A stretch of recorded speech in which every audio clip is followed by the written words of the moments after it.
Bien, continuamos entonces eh, con esta segunda parte. Estábamos hablando entonces de la fatiga y del ácido láctico, ¿sí? Que ya ustedes conocen, o más bien en su forma química, porque el ácido láctico es un ácido fuerte, ¿sí? Y más del 90%, 99% se encuentra en su forma química disociada, que es siempre, tengan en cuenta esto, lactato y hidrogeniones por otro lado, ¿sí? Entonces, cuando yo hago ejercicio, dependiendo del deporte que haga, donde esté la prevalencia del sistema energético, va a haber un acúmulo de ácido láctico, o mejor dicho, de lactato e hidrogeniones. Los dos se van a acumular dentro del músculo, ¿bien? Y eso va a ser como consecuencia de la degradación de los hidratos de carbono, a través del proceso que ustedes conocen que se llama glucólisis. Entonces, tanto el lactato como los hidrogeniones se los ha relacionado con la aparición de la fatiga y vamos a prestarle un poco más de atención porque esto es lo que más estudiado está, ¿sí? Estos dos elementos. Entonces, no se mueve esto. Perdón.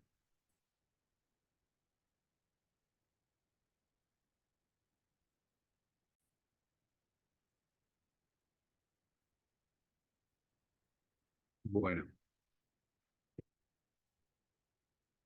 Entonces, recuerden que tengo el glucógeno dentro del músculo, se convierte en glucosa y empieza a aparecer el lactato dentro del músculo más los hidrogeniones. Hay una parte del lactato que tiene que salir a la sangre y va desde la sangre hacia el hígado, donde en el hígado se usa este lactato otra vez para formar glucosa y que cuando la situación metabólica disponga, el hígado va a mandar esta glucosa a través de la sangre y si es necesario utilizarla con el músculo otra vez, ¿no? Entonces se llama ciclo de Cori y después lo vamos a ver mejor. Entonces, como dice acá, mucho del ejercicio de alta intensidad, la mayor parte del lactato producido dentro del músculo, pero dependiendo de la duración del esfuerzo, entre un 10 y un 20% de todo el lactato producido es transportado al espacio extracelular, o sea, afuera del músculo. Ese transporte lo hacen determinadas sustancias, ¿no? Entonces, los dos se elevan, los hidrogeniones y el lactato. El transporte de hidrogeniones al espacio extracelular es más rápido y superior al transporte de lactato en el músculo humano, debido a que el transporte de los hidrogeniones tiene lugar por mecanismos adicionales al del lactato, como puede ser el bicarbonato, que este lo vamos a ver después, ¿no? En el próximo examen. Como consecuencia, la recuperación de los valores basales del pH en el interior del músculo es más bien rápida, más rápida que el restablecimiento de los valores del lactato. O sea, los dos se modifican dentro del músculo cuando yo hago ejercicio. Hay una parte que hay que sacarla del músculo. Para sacarla del músculo se utilizan transportadores, ¿sí? Y eh, estos dos elementos, tanto los hidrogeniones como el lactato, se los ha relacionado con la fatiga. Ahora vamos a ver cuál de los dos es más importante, ¿sí? Entonces, no obstante, aunque el lactato por sí mismo, muy especial atención a esto, el lactato solo, es decir, independientemente del pH, vamos a aclarar esto porque por ahí puede empezar a generar dudas. ¿Qué es el pH? Creo que ya lo dije en la clase pasada, pero lo repito. El pH es el ambiente que hay fuera de la célula. O sea, eh, perdón, el ambiente que hay Sí, fuera de la célula y dentro de la célula. Entonces, ¿qué quiere decir esto? Que si yo estoy en un lugar y tengo poco aire y poco oxígeno, voy a empezar a respirar mal, ¿sí? Y todo mi sistema se va a interferir, con lo cual yo voy a empezar a tener vómito, voy a empezar a estar mareado, no voy a poder pensar y demás. A la célula le pasa lo mismo. Cuando yo le cambio el ambiente externo, que es lo que se genera momentáneamente con el ejercicio, la célula se empieza a fatigar. Entonces, mientras yo estoy haciendo ejercicio de alta intensidad, ¿sí? Hay mucha cantidad, dijimos recién, de hidrogeniones. Esa cantidad de hidrogeniones lo que hace es cambiar el pH. ¿Sí? Es como si yo le sacara un poquitito del oxígeno del aire. Y bueno, yo voy a empezar a respirar mal. Bien, la célula empieza a trabajar mal. Bueno, ahora le pongo oxígeno de vuelta al aire y otra vez me siento bien. ¿Sí? Ahí es la recuperación de la fatiga. Entonces, el pH, cuanto más bajo es, más ácido es. ¿Eh? Entonces, este pH, que es el ambiente de la célula, está determinado por la cantidad de hidrogeniones que hay en el medio. Cuando hago ejercicio hay mucha cantidad de hidrogeniones y eso altera el pH y eso altera la contracción muscular, que es lo que vamos a ver ahora. Pero no obstante esto, el lactato por sí mismo, independientemente del pH, puede reducir la fatiga, la capacidad de generar tensión del músculo, ¿sí? Entonces voy a tener menos capacidad de generar fuerza. Su papel como mediador de la fatiga es mucho menos relevante que el desarrollado por los hidrogeniones. Y esto es lo que importa. El más importante, grábenlo, la más importante sustancia que genera fatiga es la acumulación de hidrogeniones, no tanto el pH, peor, el lactato. El lactato tiene un papel secundario, ¿sí? Por otro lado, la recuperación del pH es más rápida que la recuperación del lactato. Lo que concuerda con las observaciones experimentales que vinculan el restablecimiento de la capacidad de generar tensión, ¿sí? Entonces,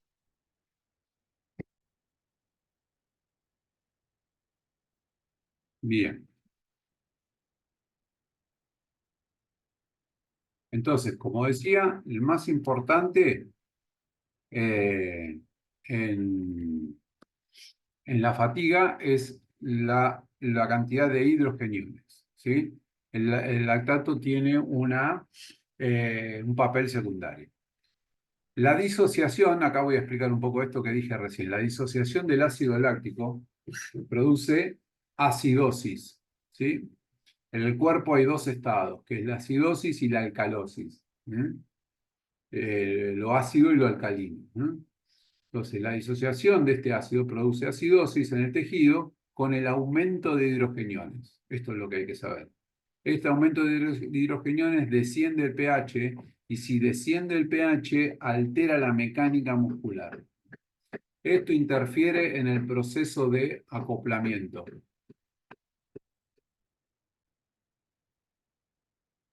Entonces, como acá les estaba hablando del resumen de lo que se produce con los hidrogeniones y el pH, esta acidosis y este descenso del pH interfiere en el proceso de acoplamiento-excitación del músculo, excitación-contracción, ¿sí?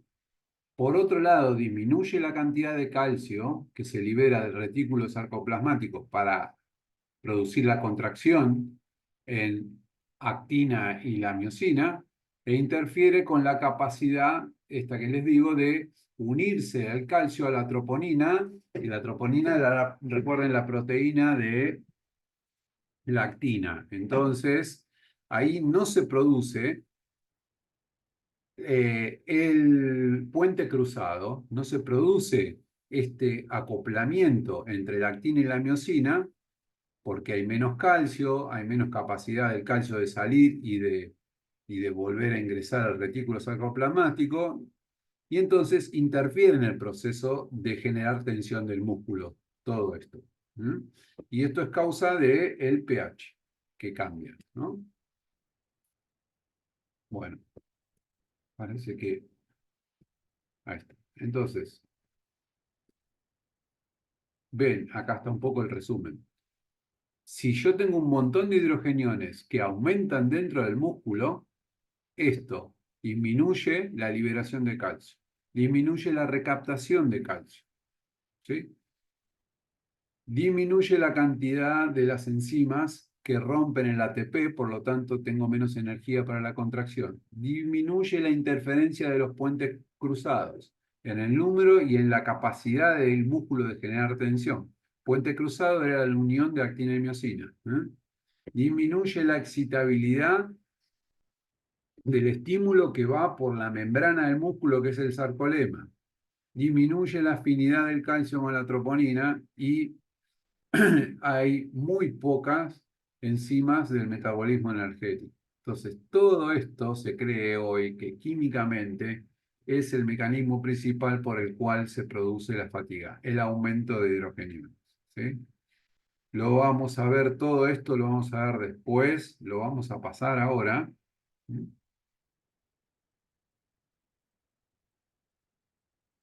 Por lo tanto, entonces, aunque la mayoría de la comunidad científica acepta que el principal mecanismo desencadenante de la fatiga durante el ejercicio de alta intensidad está relacionado directa o indirectamente con la acumulación intracelular de hidrogeniones, ¿sí? El principal, tiene que haber otros factores que deban participar y colaborar con el hidrogenio, aunque este sea el principal. De hecho, se ha demostrado la existencia de fatiga en ausencia de la acumulación de hidrogeniones. Se hizo un estudio en pacientes que eran enfermos con esta enfermedad, ¿sí? McDade. Estos enfermos no pueden utilizar el glucógeno muscular como fuente de energía, por lo tanto no va a haber lactato y no va a haber hidrogeniones, ¿sí? Esto es debido a que tienen esos enfermos tienen un defecto en una enzima, no importa el nombre. Por lo tanto, la actividad glucolítica máxima que son capaces de alcanzar durante el ejercicio no es lo suficiente para provocar acumulación de lactato, ¿sí? Eh, y sin embargo, estas personas sí tenían fatiga. Con lo cual, entonces, resumiendo un poco, en la actualidad se considera que la fatiga se relaciona fundamentalmente con la acumulación de hidrogeniones, mientras que la acumulación del lactato tiene un papel secundario. ¿Sí? Eh, y se cree que tiene que haber algunos factores más químicos, como nombramos antes, el amoníaco y, bueno, niveles, algunas cuestiones hormonales, donde tienen que colaborar con la fatiga, pero químicamente está aceptado que es el hidrogenión, como dijimos, que cambia el pH, y el lactato. ¿Sí? Muy bien. Además, se identificaron, como decía recién, otros factores que pueden ocasionar fatiga. La hipertermia en un ambiente cálido, de esto es un poco referido a los factores neurofisiológicos que hablamos antes.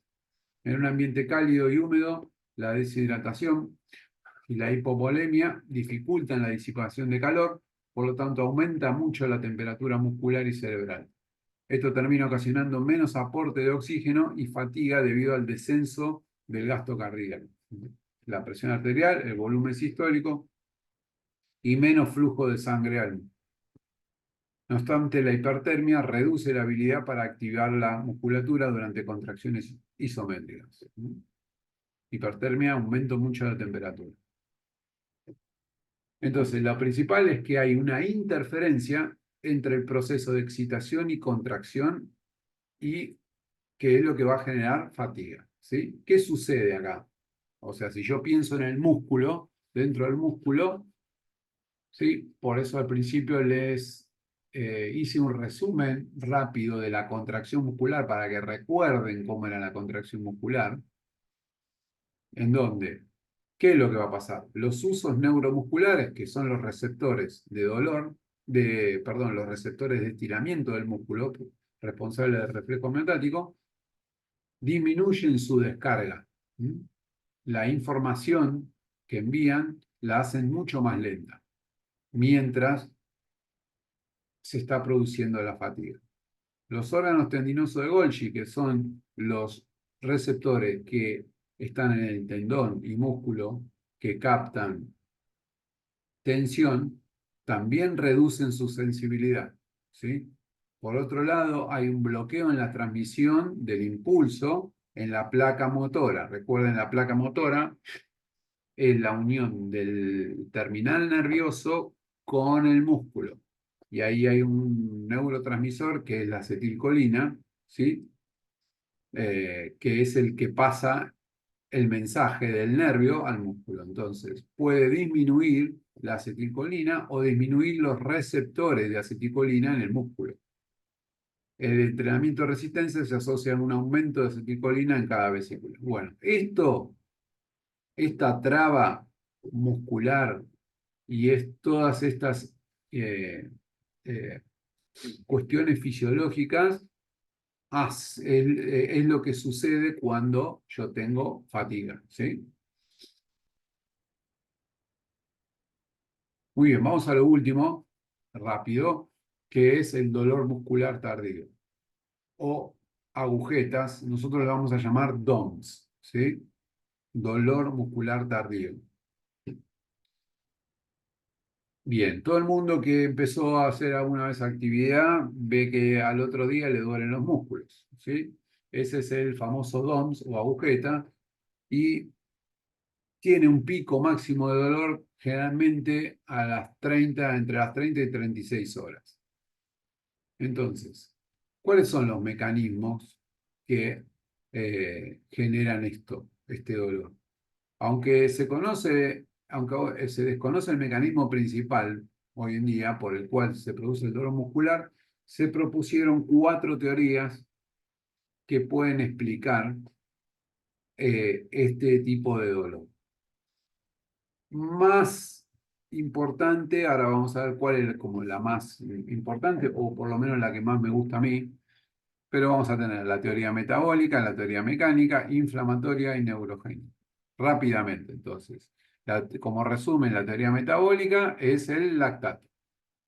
Por lo tanto, hago ejercicio y se acumula mucho lactato en la sangre, en el músculo, ¿sí? La otra es la teoría mecánica, que nos habla de la contracción excéntrica, las personas que empiezan a hacer actividad física y que donde yo hago mucho trabajo excéntrico, que es lo que no debería hacer, ¿sí? Estas tensiones, este tipo de, perdón, de contracción generan tensiones elevadas en el músculo y leves rupturas de estructuras musculares, ¿sí? Entonces, siempre que yo hago ejercicio, voy a tener una leve lesión, micro lesión en el músculo y en el tendón. ¿Y eso cómo se evidencia? Porque si yo mido en sangre, la CPK, ¿sí? Va a haber un aumento. La CPK es una enzima que se mide cuando yo sospecho que hay destrucción muscular. Entonces, cuando alguien tiene un infarto, le miden la CPK para ver si está alta, ¿sí? Si está teniendo el infarto. Muy bien, si yo mido a un deportista de alto rendimiento después de una sesión, o bueno, a alguien que haga deporte, hay levemente aumentada la CPK en sangre. Eso me da un indicio de que hay una leve ruptura del músculo. Por otro lado, aumenta la hidroxiprolina en orina. Eso sugiere destrucción de colágeno, ¿sí? Y acá ya estamos hablando un poquito más del tendón, ¿eh? Entonces, eh, estas dos sustancias aumentan y se puede medir, y eso me da una idea de que la teoría mecánica es un poco más como creíble porque tiene más justificación científica al poder medir esto. de que eh, hay ruptura, microlesión, y que eso puede generar un poco el dolor que se siente posterior al ejercicio. También otros autores sugieren ruptura del sarcolema, edema, tumefacción y desplazamiento de los discosetas, que ahora vamos a ver y los voy a mostrar en una foto. ¿Sí? Entonces, teoría metabólica, siempre se le echó la culpa al ácido láctico, y bueno, si me duele, la culpa del ácido láctico. La teoría mecánica que acabo de decir, ¿sí? Estos dos autores fueron dos investigadores que más han contribuido al conocimiento de la fisiopatología del daño muscular producido por el ejercicio excéntrico, ¿no? Y mediante microscopios electrónicos se han descrito fibras musculares obtenidas en biopsias de músculos que tenían dolor post ejercicio, DOMS, entre otros cambios, ¿no? Y acá se pudo ver que hay ruptura de la membrana muscular, alteración de las células, de la disposición de las miofibrillas, de actina y miocina, y interrupción de las líneas de los discos Z, que era el sarcómero, ¿sí? El desplazamiento de la banda A, bueno, eso no importa, me interesa mucho.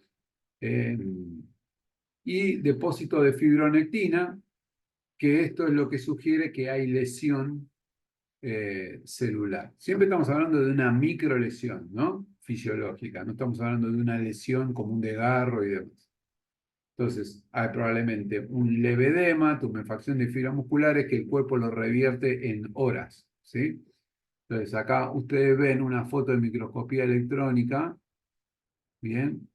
Estos son, recuerden los sarcómeros, que eran estas unidades funcionales del músculo. Acá ven cómo se pone más negro, acá hay edema. Esto es una foto del músculo. Ven cómo se interrumpe, ¿sí? Esto debería ser todo derecho, y acá las proteínas que forman el músculo de la banda Z está toda eh, alterada, ¿sí? Otra foto, ven cómo se corrió un poco, ¿sí? Y bien. Por último, la teoría inflamatoria dice que hay un infiltrado inflamatorio que se desarrolla en 1 a 3 días después del ejercicio excéntrico. Siempre estamos hablando que nosotros, dentro de una sesión de entrenamiento, vamos al gimnasio y demás, y bueno, vamos a hacer contracción concéntrica y excéntrica, porque no podemos evitar. Pero esto está medido más específicamente en ejercicio excéntrico, ¿sí? Ahora vamos a ver cómo se puede evitar tomar qué medidas podemos tomar para evitar que este dolor se exacerbe, ¿sí? Entonces, la teoría inflamatoria, hay un infiltrado inflamatorio, hay migración de células que pertenecen al proceso inflamatorio al lugar, se activan enzimas, las plaquetas, los fagocitos, que son como los basureros que vienen a retirar lo que quedó de los detritos celulares, que es lo que queda después de que hay una leve inflamación, ¿sí? Entonces, la teoría mecánica va de la mano con la teoría inflamatoria, ¿no? Porque si hay una leve ruptura mecánica del sarcolema y demás, puede haber una leve inflamación que intenta reparar el cuerpo entre 1 y 3 días. Y lo último, en la teoría neurogénica, dice que estímulos mecánicos no dolorosos son interpretados por el sistema nervioso como dolor. Lo que más me gusta es la segunda y la tercera. Durante 24 o 48 horas siguientes al ejercicio excéntrico, se produce una migración de células inflamatorias al lugar de la lesión. Es lo que decíamos recién, ¿no? Entonces, la activación de enzimas lisosomales, los fagocitos, plaquetas y demás, y la liberación de radicales libres. Muy bien. Estas sustancias, liberadas por las fibras musculares, producto de esta inflamación que decimos, podrían actuar como un estímulo de dolor en las terminales nerviosas, ¿sí? Y ocasionar dolor. Ahí sería toda la respuesta a este estímulo, a este ejercicio. Entonces, vamos a ver, ¿qué medidas yo podría tomar con una persona que empieza a hacer actividad física, que sabemos que le va a doler dentro de 3 días, y yo quiero minimizar esos, eh, esos efectos? Entonces, la mejor prevención para el DOMS se consigue con dos cosas. Primero, la adecuada carga de entrenamiento. Yo tengo que adecuar la carga de entrenamiento a las posibilidades de la persona. O sea, si es una persona que hace mucho que no hace actividad física, si es un deportista de fin de semana, si es un deportista de alto rendimiento. ¿Sí? Evitando los cambios bruscos de volumen, intensidad y los tipos de ejercicio.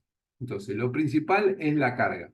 Ejemplo, yo no voy a hacer un trabajo pliométrico de saltos con una persona el primer día de entrenamiento o el segundo, porque eso involucra una alta tensión en forma excéntrica de los músculos, con lo cual el dolor se le va a maximizar a esa persona al tercer día y va a decir, che, me duele todo, no quiero hacer nada. ¿Sí? Entonces, ahí vamos cuando digo la adecuación de las cargas. ¿Sí? Entonces ustedes me dicen, bueno, pero entonces no puedo hacer nada. Y bueno, lo que estamos haciendo es tratar de disminuir el posible dolor que le aparezca. Entonces, para eso tengo que evitar los ejercicios excéntricos. ¿Dónde hay ejercicios excéntricos? Y bueno, en la pliometría, ¿sí? Es un ejemplo, puede haber varios. Entonces, es interesante resaltar que los ejercicios concéntricos inmediatamente antes del ejercicio excéntrico mitiga, ¿sí? Disminuye, mitiga tanto la magnitud de la lesión como la pérdida de fuerza, ¿sí? Y como el dolor. Entonces, si voy al gimnasio y quiero empezar a entrenar, y bueno, si voy a hacer un poco de isquiotibiales, no me va a quedar otra que hacer concéntrico y excéntrico, ¿sí? Eh, lo que sucede es que tengo que tratar de evitar lo que dijimos, el ejercicio excéntrico, eh, eh, que el primer día de clase, de entrenamiento, eh, no haga, el deportista no realice tantos ejercicios excéntricos con cargas altas. Entonces, tengo que hacerlo en forma más general, siempre primero concéntrico y después excéntrico y con cargas bajas. ¿Sí? Si ponemos un ejemplo, se midió 2 personas, a uno se lo hizo el primer día hacer bicicleta, 15, 20 minutos de bicicleta, y al otro, a la otra persona se la hizo correr en un declive, ¿sí? Imagínense ustedes cuando están corriendo para abajo, bajando de una montaña, y bueno, a la persona se le hacía correr a medida que iba bajando la montaña o un declive. Bien, ¿cuál piensan ustedes cuál de los dos tuvo más dolor? ¿Cuál de los dos tuvo más DOMS? Bien, es el que eh, estaba corriendo a la montaña hacia abajo. ¿Por qué? Porque correr hacia abajo, en una primera vez, tenía más activación excéntrica de los músculos del cuádriceps y del glúteo, ¿sí? Porque estaba frenando todo el tiempo. En cambio, en ese gesto había mucha más actividad excéntrica. En cambio, el de la bicicleta había más concéntrico excéntrico, pero era más equitativa la distribución de fuerza o del tipo de ejercicio, ¿no? Bueno, hasta acá estamos. Recuerden, unidad 1, unidad 2, tienen la guía y nos vamos a ver próximamente, entonces, el día del examen, el 27. Les dejo un saludo.